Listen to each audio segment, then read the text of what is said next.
My name is Jack, and I've been a professional traveler for 12 years.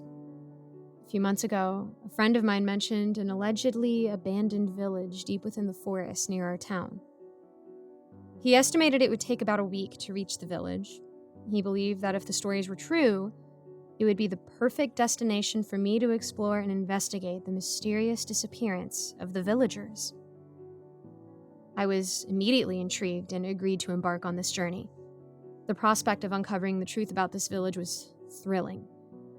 If the village did exist, I could potentially go down in history for discovering it and revealing its secrets. This could even cement my reputation as the best traveler there is.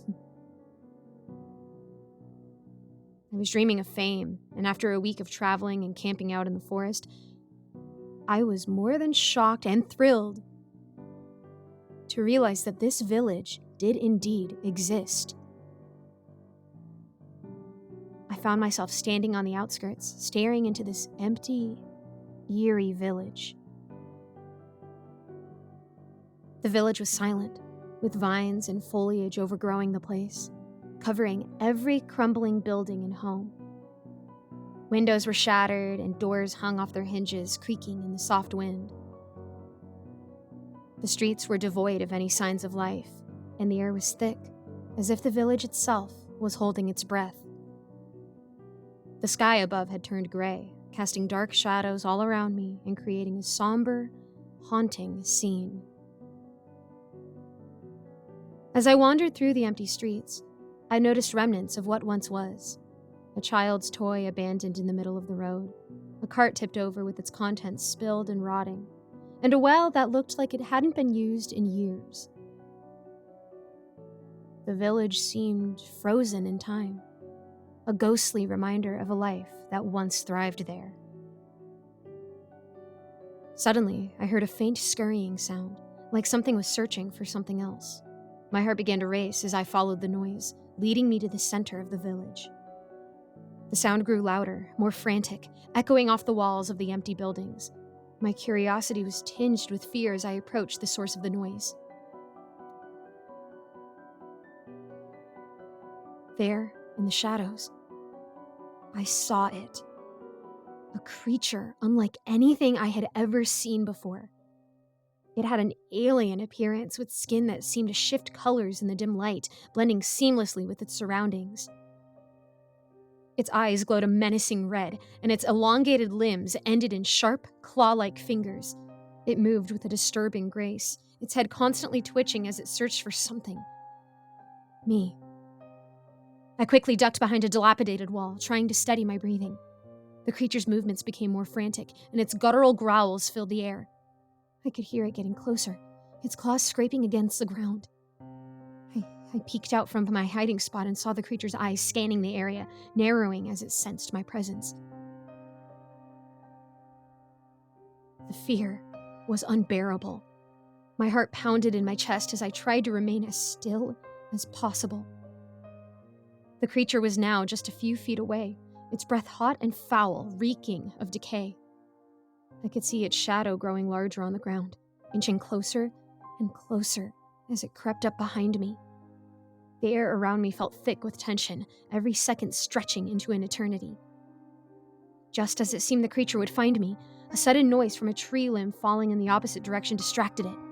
The sharp crack of the branch echoed through the still air, causing the creature to whip its head around and dart towards the sound.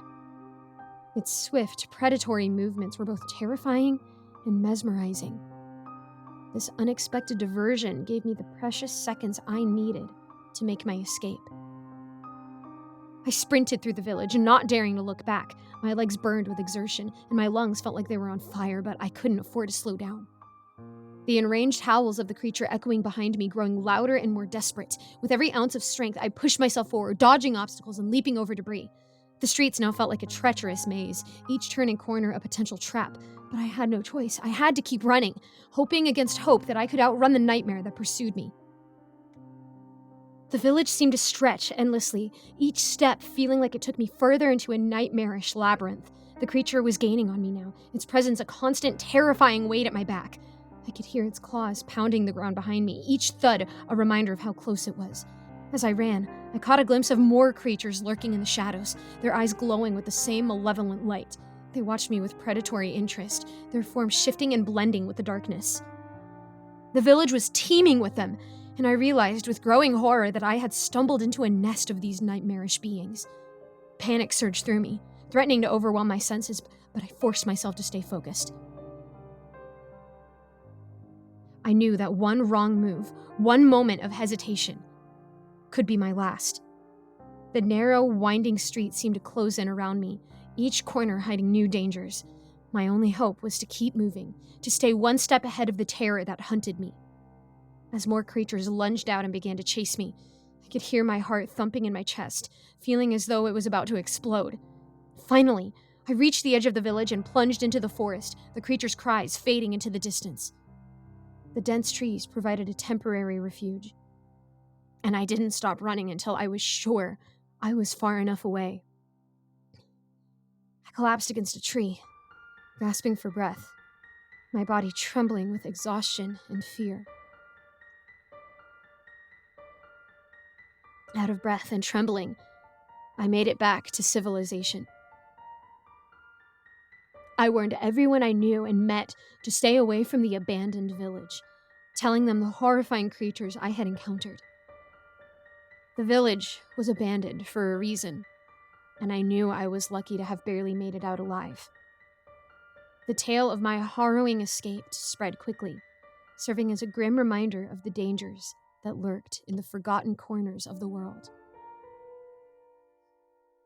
Instead of fame, I got trauma.